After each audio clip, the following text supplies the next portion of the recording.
What's up, guys? The Farooqi Bros here, back with another episode of our podcast. And today, for you guys, we're going to be talking about some of the latest films that have been coming out this last week and a half. We've been off last week, so we're going to catch up with a few films. But I want to start with the movie that everyone's talking about, and that's One Battle After Another, the latest movie from Paul Thomas Anderson and Leonardo DiCaprio. And people are very excited about this movie. It's doing okay at the box office, made about 40 million up until now. We're recording on the first Sunday of its release. And listen, some people are calling this movie the best film of 2025. Some people are calling this film the best film of the decade. So there's a lot of talk going on. So it's cinema debate. We're going to cut through the middle. We're going to discuss, is this hyperbole? Is this something that's actually legit? Where do we all stand on it? So let's get right into it. And I think I'll kick us off first and jump right into it. So for me, One Battle After Another is definitely one of the best movies of 2025. It's also one of PTA's best films, in my opinion. It has all the traditional bells and whistles that you would expect from the director. Very thematically rich plot, kind of wrapped around an action comedy, which makes it very palpable to, I think, not just film snobs and buffs like us, but also regular audiences. From a performance standpoint, I think everyone did a really good job. Between Leonardo DiCaprio did a good job, Tiana Taylor did a great job, Del Toro, and then I want to give a special shout out to Chase Infinity, who played one of the main characters of the film as well, for just strong performances all around. I feel like there's no singular bad performance in here. I think everyone did a great job, and I think it is one of the better films of 2025. Is it my number one film of 2025? At the moment, probably not. Is it the best film of the decade, like some people are saying? I'm also not sure about going that far. However, I do see why people are feeling so connected to this movie. It feels very timely to what's kind of going on in the real world right now. There's a lot of revolutionary themes to it. I'm not sure how much of it is like his intention, how much of it is supposed to be some sort of a satire, but it's all kind of there, and it's meant for the audience to piece together what they want to make of it. But for me, from a film critic perspective, from general filmmaking perspective, I think everything is very buttoned up. It's directed well, the score is strong, the script is tight. This movie's close to 3 hours long, but it never feels that way. So pacing is great. So I think overall, I really enjoyed the movie. For me, it's probably sitting at number 2. I mean, it's really a toss-up between this and Sinners right now. For me, is what might be the best movie of the year. I'm leaning on Sinners right now, but you never know by the end of the year how we're going to feel. Like 2025 has been an interesting year for movies. We can get more into why probably later in the year as we wind down as the year itself. But for this movie, strong all around. I give it 4.5 out of 5. It's literally my second highest score I've given this year. So all praises for me. Good job, PTA, on this one. I'm going to pass it to Zion for the next review. Yeah, I pretty much agree with every single point you made. I think what this movie did very well was find that perfect balance between that social justice kind of aspect of it and then the comedy aspect of it, because there were moments where it was just genuinely hilarious and the crowd was going wild and everybody's enjoying it. There's also moments where, okay, it is taking itself a little seriously and is trying to give a message about kind of that contemporary revolutionary and what does that mean and how far was somebody to go in terms of violence. I think it found a very good balance between those two, where it wasn't like shoving it down the audience's throat, but it was giving you just enough, but also feeding like between like the comedy and like the seriousness. I think that mixed in with the terrific performances all around. Like you said, you named the entire cast. I think everybody was very strong. The breakout, like you said, was Chase Infinity, who was also, she played a character in Presumed Innocent, which I mentioned a little while back, as Apple TV show with Jake Gyllenhaal, and she was terrific in that as well. She played like the daughter. So I think this in her kind of breakout film role, she did a great job as well. And I think overall, like you said, every single aspect of the film was just done very, very, very well. And we have, of course, legendary director Paul Thomas Anderson to thank for that, kind of keeping that cohesive ship and things running so smoothly and running so well, where the film is just a great product at the end. So I think it fired on all cylinders, and I kind of enjoyed it for what it was. I'm also thinking it's more like in the top 2 for me as well for this year. For best of the decade, I'm not so sure about that. for me personally, it's not even the best Paul Thomas Anderson film. Though I will say it is equal to me for There Will Be Blood. But for me personally, I think Magnolia is his best film, and that one kind of just spoke to me in a different way. But I think overall, this is a very strong movie. I enjoyed it from start to finish. Like Shiraz mentioned, that the 3 hours you really do not feel them, which is a great thing to have in a film, because I know there's discourse online that make films shorter and this and that, but when you're able to create a film and it's 3 hours long and you don't feel the length and it's just going through perfectly paced well and everything's done well, you really just enjoy the experience for what it is. And I think on those things, it was just done incredibly well. And for me, I did land on a 4.5, where I enjoyed it very much, but I didn't think it was like a generational film like people are saying. But it was a very, very strong film, and I enjoyed it. Samir, what about you? Where are you falling on this movie? You're a big PTA guy, I think. Yeah, I agree with all the positive points that you have said. I think it's one of the most culturally and politically relevant films of in recent times. It's a very sincere father-daughter story that's wrapped in like a very chaotic contemporary political satire, which I really enjoyed. Of course, the cinematography is subversive, and all the actors are great, and the pacing is done really well. The way all the tones are handled, and um, the action scenes are also done very well. I think from start to finish, it's basically a perfect film. I think because of how relevant the themes and the ideas are, I think for me it kind of surpasses Sinners in that way. Also because I sort of like the story a little more. Though I do think that that one scene in Sinners, the historic music scene, I think nothing is better than that one scene in this film. But to me, overall, I think this takes it as the top film. And I agree that Chase Infinity gives a great performance. This is her first feature film, so definitely a standout. And I also think Sean Penn kind of steals the show with his performance. But yeah, It's interesting. Everyone's been throwing on the word masterpiece with this movie. Like they're saying straight up, this is a masterpiece. And I'm not sure if it's strictly because of the movie, because of the political nature of it, because of what the message is, but I feel like it's all of it put together because I've never seen so many amount contemporary critics praise this movie. I think right now it's sitting at what 98% on Rotten Tomatoes, like almost universally praised. Would you guys consider like what does the word masterpiece mean to you guys in movies? Like, would you say one battle after another fits in that mold of masterpiece? I'll start with you, Zion. It's tough because I will say I'm skewed towards not throwing that word for films that are comedic in nature, which really this was. In a sense, there was a very strong comedic undertone, and though part of that's like the satirical nature of it, it's also just a funny movie, like their performances and their line deliveries and the things they say and things they do. There's also funny stuff happening, especially with Sean Penn. A lot of stuff he does, it's just dumb, but it's funny too. And um, I feel like for me, that always kind of held me back in any movie I saw. Where when it's drama, I'm more inclined to give it that masterpiece title. When it's more comedic leaning, I'm always hesitant. But I can see why people would say it, because really on every level, it is. There's no complaints to be made, to be honest.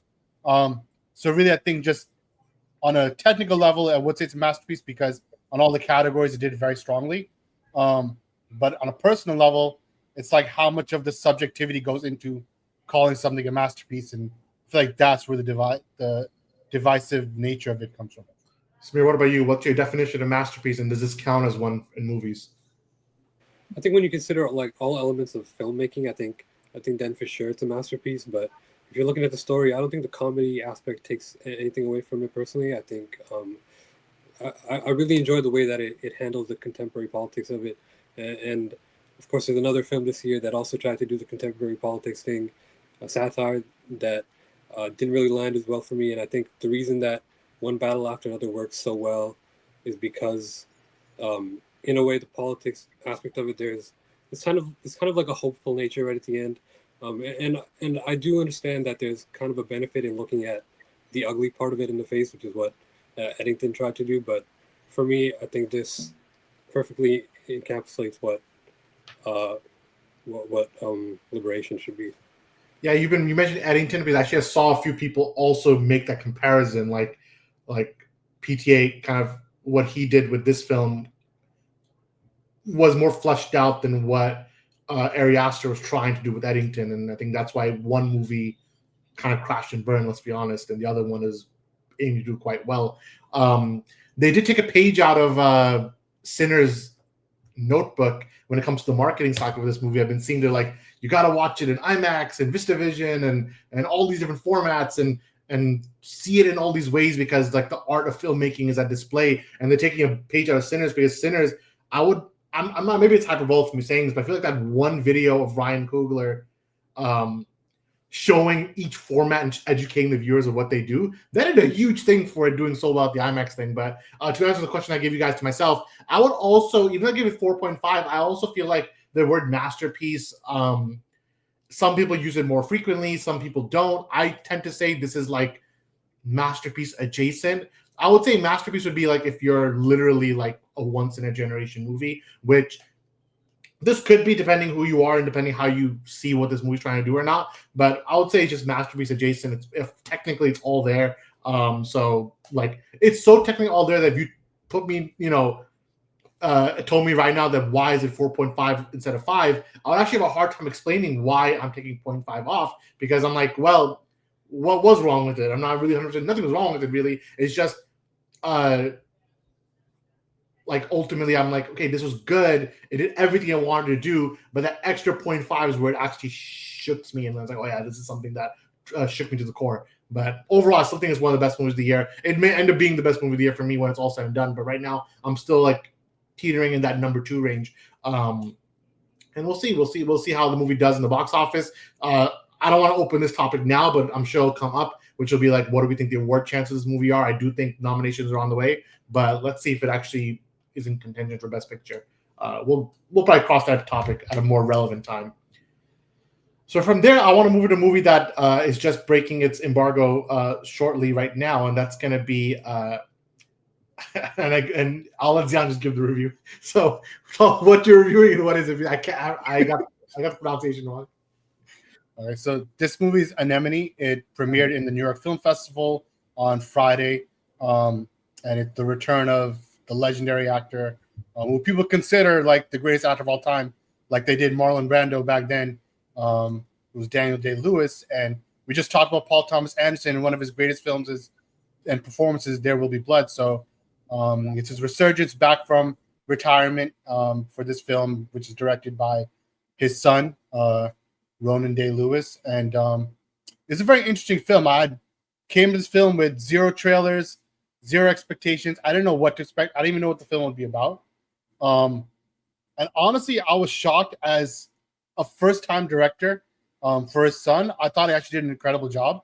The film was like a weirdly strange kind of profound movie where it's like a mix of abstraction and reality and imagery, and I think they did a good job kind of harkening on showing emotions in like a surrealist kind of way between like Daniel Day-Lewis, who's playing this ex-army guy, and his father, and his brother Sean Bean, Sean Bean plays his brother. And I'm not going to say too much about the movie itself because it's something you should just like anybody should get an opportunity to watch it. But I think it was just incredibly done on every single level. It is somewhat of a slow burn depending on the type of movie you like to enjoy. There's a lot of imagery shots. There's a lot of monologues that really hit home. But not hit home, but like hit hard in terms of the writing. They're done very well and just delivered incredibly well by Daniel Day-Lewis. I think there's nobody who kind of delivered that kind of line performance that he can and the way he can by kind of just pulling that emotion and just showcasing something like the way he speaks and the way he tells you something. You can create that imagery in your own head so vividly. And I think he does an incredible job in that sense. I think overall it was very, very strong film. I wouldn't say it's perfect, but I will say I landed on a 4.5 for this movie. I know afterwards they were talking about it in the press conference, and he was talking about coming back from acting. He said that before, when he announced his retirement, he said that he didn't have that feeling anymore. He didn't have the joy from acting anymore. So he's like, oh, I'm done with it. But then he thought, then when his son started coming with the idea, and then they started developing the story and the script together, he said all that kind of feeling came back to him, and that passion kind of came back to him, and now he's like back in the fold, and he's glad to be back into acting. And I think this is a great way to kind of bring him back, because it was kind of like a personal film. It was done very strongly, and I think it just hit on every level. And shout out to Ronan Day-Lewis, who obviously did a great job in his directorial debut. Because you wonder that, oh, it's just nepotism. Does he actually have it? But I think he showed with this film that he does have kind of a unique voice and a vision to bring something different, something new. And it was just a very, very strong film. And afterwards, the people in the audience, like some of the critics, they got to ask questions, and they were just saying that, oh, this film is like biblical, and it's like this is that. They're kind of overblowing it, but I think it really just hit home for different people in different ways and connected with the audience in different ways. So very strong film. I'll give it 4.5. Well, the movie's coming out October 10th worldwide, so maybe a week from now, 2 weeks from now, you guys can definitely check it out. Let's see what you guys think about it. I think me and Samir might have a chance to see it too at some point soon, so we'll probably get to it. All right, so from there, I'll be taking on the next review, because the latest Dwayne "The Rock" Johnson picture is a vehicle came out, and it's The Smashing Machine. This is, as you guys probably have seen from the trailers and from various marketing materials, this is being marketed as Dwayne "The Rock" Johnson putting on his Oscar-worthy performance, him going into the trenches, going deep into his soul, and pulling out a performance that he's never pulled out before. That's how this movie's behind to say.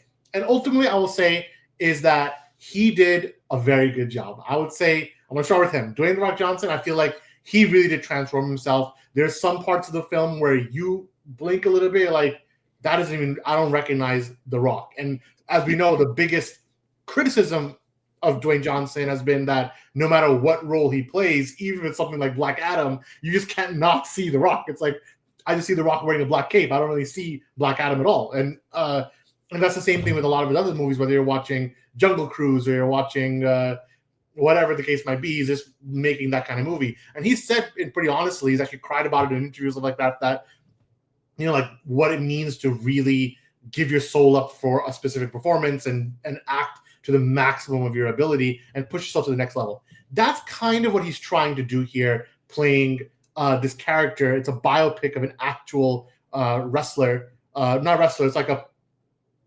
precursor to the UFC. So it's kind of like a UFC beta test movie where it's like, these are people who ultimately, the UFC that you see today that everyone's obsessed with, it wouldn't exist if it wasn't for this guy. His name is Mark Kerr, and what he was kind of sacrificing to the sport. So that's generally the gist of the movie. It's very biopic-y. It's very just your, sports action wrestling movie. But Dwayne "The Rock" Johnson gives a really heartfelt performance. It's a performance that has a lot of pain, a lot of grief, a lot of internal struggle. And I think he did a great job at that.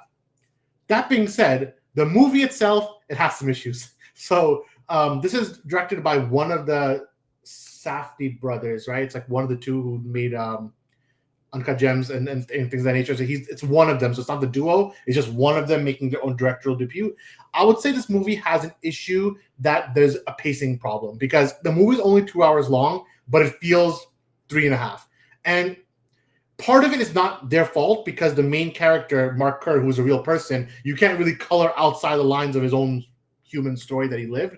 But because his human story has specific elements to it, there is no first, second, or third act, especially the third act. I feel like the movie completely falls apart. So there's issues where it doesn't know where to go. It definitely doesn't know where to end. And it's kind of like, what do you do at the end of the movie? And then I feel like it started, as much as it tried not to, it started roaming into the cliche. So it became very cliche by the end. And when that final few sequences came, I was just like, okay, I got it. Like, where's the credits now? I got the movie. So I gave this movie 3.5. And a big part of that 3.5 is Dwayne "The Rock" Johnson. I feel like he did do his best job. This is his career role. I don't think he's ever done a film in his career that's as layered as his performance in this movie. So if I'm judging him by himself, I'll give him all the points.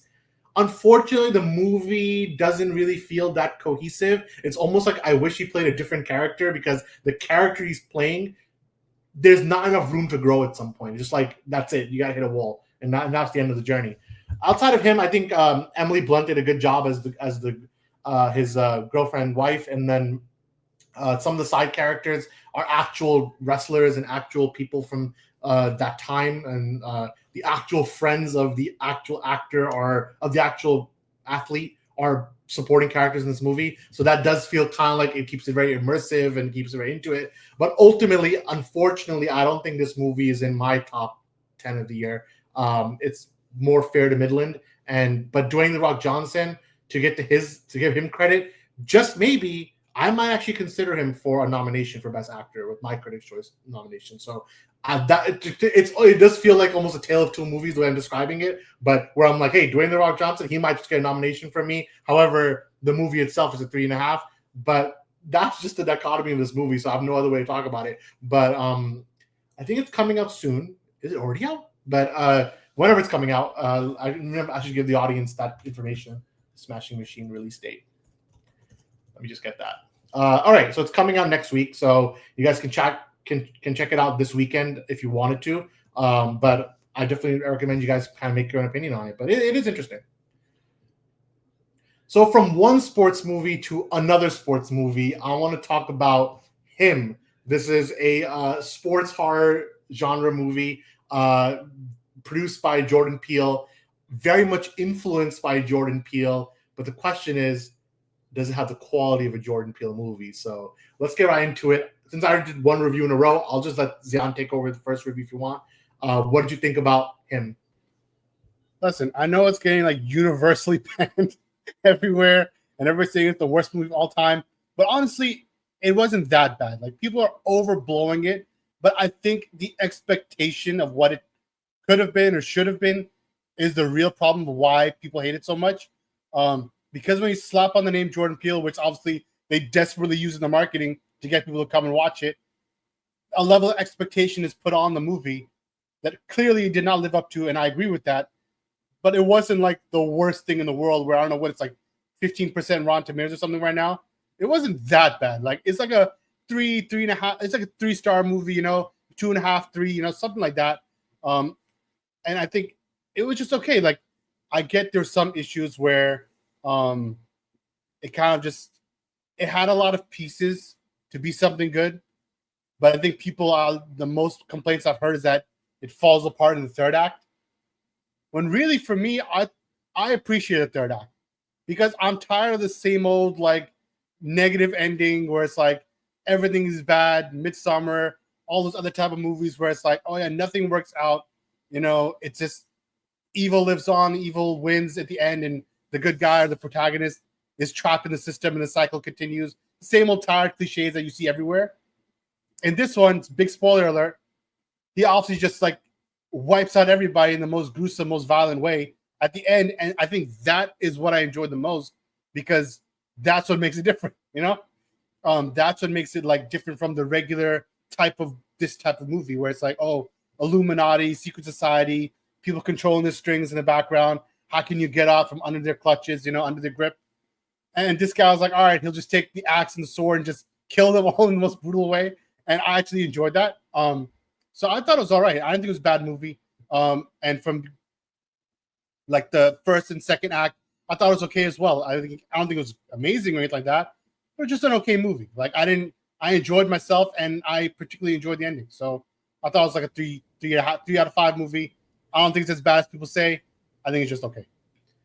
Right, so my turn now. And it's interesting because Zion will clown me on this because I was that one guy who was excited for this movie. I was like, yo, Him, we gotta go see it. I was like, let's go see Him. I was like, so I was interested in the movie because the concept seemed interesting. The trailers were actually hooking me. I was like, this seems interesting. And let's go into it, with fresh eyes, So, and in many ways, some of what I was excited for does shine through. It's very stylish. The cinematography is pretty strong. It's very well visually. It's very high production. Like, this is not like a B movie. This is like an A-level production movie. And from a thematic perspective, it's blending sports and horror into a pretty interesting narrative. And I have to give credit to who I feel like he really put a show here. That's Marlon Wayans. I feel like for someone who comes from a comedy background, from someone who, almost in a derogatory way, they were like, oh, you're kind of like Will Smith Jr. Like, Will Smith took his career from TV and jumped into this film. Marlon Wayans also started in that sitcom, the black sitcoms of the 90s and 2000s, and then ultimately had a strong career, but not as good as some of his contemporaries. But this movie, I feel like he really dug in deep and pulled out a strong performance where he's playing this kind of like legend, Michael Jordan-esque, LeBron, something like an old legend who's like doesn't want to give up his name and his GOAT status. Like it's all about being the GOAT, and he doesn't want to give it up. And here comes this young whippersnapper who also is a young actor himself, and Tyreek Withers, who wants to just like take the throne no matter what. And to Tyreek's credit, I feel like he was pretty solid in a what's relatively his very early roles. Like he hasn't done a lot, so he comes in and he puts a good show on. It's more physical than acting really for him, I think, but he still does a good job. For me, the first two acts, solid.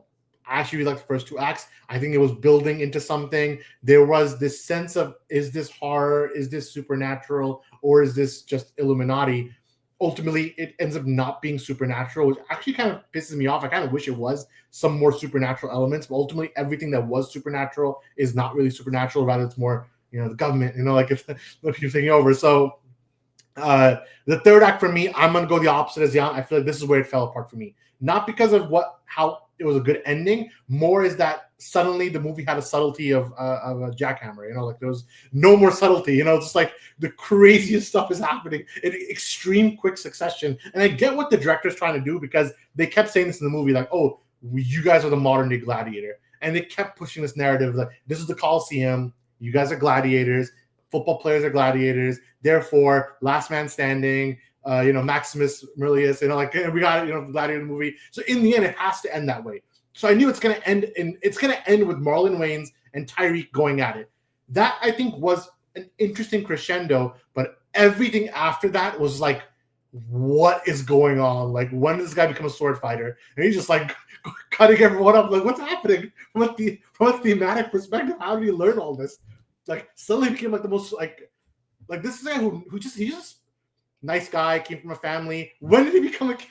How did he learn how to do all that? So that was kind of crazy. You could say maybe the movie built him up to that, like he was eating the blood of everyone, like all that crazy thing. But I don't know. And then it was like, oh yeah, run away, and it was getting too much. Like it was way too on the nose at that point. I wish the movie had some subtlety in its ending. It didn't. But I'm still in Zian's point of view where this is not a rotten movie. This is not something that is like the worst movie of the year. It's not. That's just, again, hyperbole, groupthink. One person gives a bad review, next person gives a bad review, everyone's giving a bad review. But I also don't think it's a 4-star movie. I would also give it 3. I think it's a 3-star movie. I know I just gave Smashing Machine 3.5, and I was way more positive about it. But this is a 3-star movie. Nothing too crazy. In fact, not thinking about it, in some ways it's a little more entertaining than Smashing Machine, but I digress. So not thinking about it, I'm like, it's a little more pacey. Was kind of nice. But it's entertaining. The movie's only an hour and a half.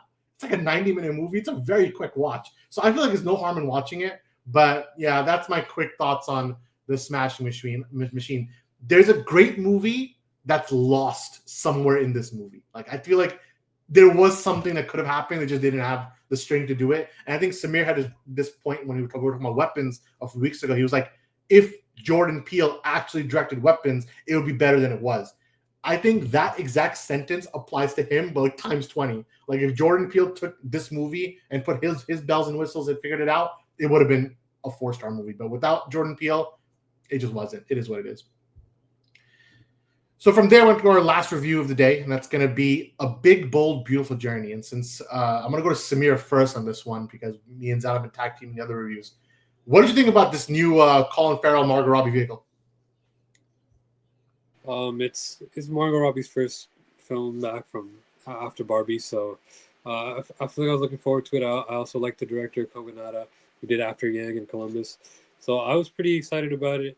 And of course, Colin Farrell is great as well, but I really have no idea what went wrong with this movie. I feel like it had a lot of the pieces. What I like about Kogonada's films is that he writes them also, but for this one, I guess it was written by the guy that wrote The Menu, and it really didn't have the type of heartfelt, sincere aspects of the themes that I enjoy from his other films. Even though it was really trying to build off that, I don't know if it was the writing, the dialogue, or just the chemistry between the characters and the actors, but it really nothing was really working for me. I feel like it was kind of a little bit of a mess, though. I like what the I like sort of the premise of it and what the idea is. It just didn't work. It just didn't execute for me. Though it looks great. Um, I don't know. It just wasn't all that good. What was the score you gave it? I initially gave it a 3 because I like the director, but after thinking about the film, the more I think about it, the less good it gets. So I moved it down to 2.5. So that's where I'm sitting at right now. What about you, Zion? What do you think about Big Bold Beautiful Journey? Yeah, I think I agree with most of the points Samir made. I think visually it's a very nice film. The contrast of colors and just the overall aesthetic, it was done very nice and very well. I think the story wasn't terrible. I think it was good in terms of the characters' individual journeys and what they go on. And then like we've lived in their past, they kind of come into grips with their future and the things they've like their traumas or whatever. But what made absolutely no sense is the connection between the two characters. And Samir mentioned this that the chemistry, that was the problem. Because though they had their individual like journeys together, there was nothing in there that would make you believe or even like see like, okay, there's a thread of that there where these two people would then at the end of the journey, end of their own individual journeys, then fall in love with each other. I think that was such a leap, and it was more fake than them going through the doors and seeing the past and stuff like that, where of them falling in love with each other. I think it was just it made no sense narratively of why they would love each other at the end. And I think that's really the crux of the problem of the movie, because that just makes no sense. But I think the performances were solid. I think I enjoyed them on an individual sense. But I think, like Smith said, the chemistry between them, even as actors, wasn't really there in the movie. And then as characters, of course, it was not there at all. And it's like there were two different characters, but Margot Robbie's character in the movie was way worse of a person. Like, no question about it. She's way worse of a person than Colin Farrell's character, where, yeah, he wasn't a bad guy. Like, he didn't do bad things, but she was just a bad person. And then they apparently absolved all the crimes and stuff like that. And they fell in love at the end, which made no sense. But I still thought it was an okay movie. Like, I enjoyed it for what it was, and I enjoyed the visuals and the score overall. And I think they tried to do something, and unfortunately just didn't work. But it landed at like a 3 out of 5. I think it was solid. It was okay. So ultimately, was it a Big Bold Beautiful Journey? It was not. It wasn't very bold. It was a journey. It was a journey. I agree with what Leon said. I think part of the problem with the chemistry is that Margot Robbie's character was just so unlikable the whole time. It's like I wasn't even rooting for her. And Colin Farrell's character is just bland. So, yeah, that's the problem. So but don't forget about the very key Burger King product placement. So Burger King. That just took me out of the movie for a second. Yeah, one day we gotta do a thing of like the product placement that take us out of movies the most. Because I feel like there's a lot of movies that sometimes you see something you're like, what the hell? You can't not see it anymore. I feel like there's a lot of examples of that. All right, so then that's that. Now let me say one thing. What? This one was a little egregious because they made sure to stop at a Burger King. They had lots of wide shots of the Burger King, and then inside they were like discussing the menu and the Whopper and different stuff. I'm like, why are we talking about this in this movie? Was it even Burger King? I feel like it was a stand-in, like some fake restaurant. No, it was actually Burger King. No, I swear it was a fake restaurant. I swear. It wasn't. It was actually Burger King for real. It said Burger King and everything. I don't think it did. That's I feel unbelievable. like you're remembering it wrong. Listen, gone are the days of subtlety of like coming to America when when they had to work at the fake McDonald's, Listen, That's what I need. they came by it honestly, all right? They came out honestly, and it was the McDonald's here in Queens, not far from here. Dude, that's what I need, like from these movies. Like, it has to be honest. Like when was it Eddie Murphy? Yeah. When Eddie Murphy when he was working there, I was like, I felt it, But these new movies, they don't do it like that anymore. So now it's time for our what to watch, the Farooqi Blues recommendations. Doesn't have to be movie, doesn't have to be TV show, it can be anything, book, good newspaper, anything. So let's get right into it. Who has something ready? I guess I'll go because I just saw the movie yesterday. Movie came back in theaters again. Spider-Man 2.1. unbelievable movie. Also, this time, like the movie also came out last year, just Spider-Man 2.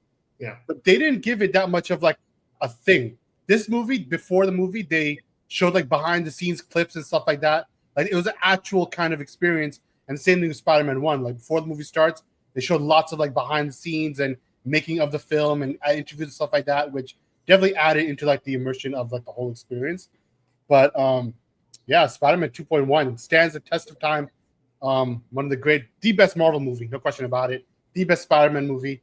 I don't care what anybody says. Spider-Verse has nothing on this movie. It's just incredible from start to finish. Perfect. Even 2.1, perfect. Everything they added, like the little lines, the extra scenes, stuff like that, did not deter from the movie. Did not make it feel too long. Did not make it feel like, oh, it's useless. I think everything was just perfect as it was, and it's just incredible from start to finish. 5 out of 5. Best movie of the year, and it's not even from this year. Spider-Man 2, the Raimi trilogy in general is like, I think people should be holding in the same reverence we hold the Dark Knight trilogy, where it's like, this is just the trilogy that defines that generation. And I would go as far as to say, even for Spider-Man, I wasn't there at the movies, but just thinking about it just nostalgically.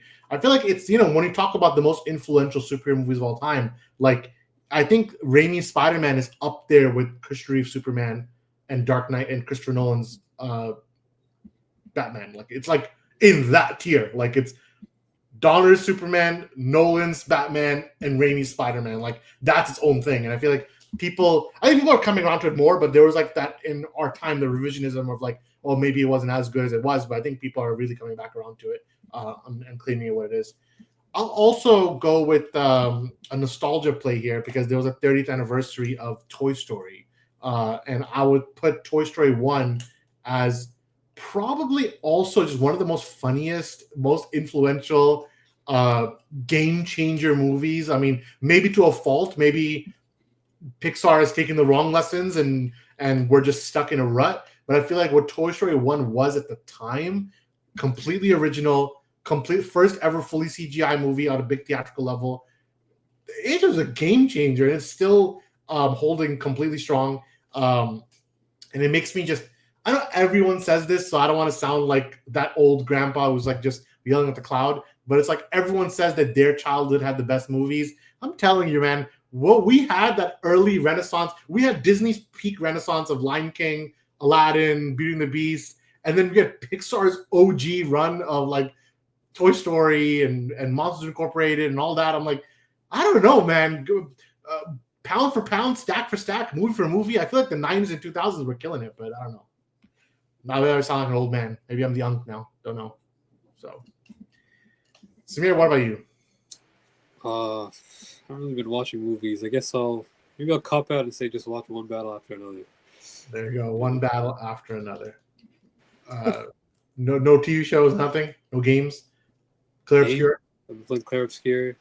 Still haven't platinumed it. Secret Boss is too hard, but I think it's game of the year. Yeah. Then again, I've only played one game this year. So we'll do a game thing later, but quick rapid fire, Zion. Do you think Clear Obscure is going to win Game of the Year over Death Stranding or over Donkey Kong or like the other? Definitely over Donkey Kong. I think it deserves Game of the Year, especially the story behind it, and it's such a small group of people making it. But I know how these Game of the Year awards go, and they always just feed the indie games, and Silksong will definitely win because it's like the most purest indie game you can get. But I think Clear Obscure deserves the win. There you go. Well, what do you guys think about one battle after another? It's definitely in consideration for best movie of the year, so we want to hear what you guys think about it, as well as all the other movies discussed from Anemone.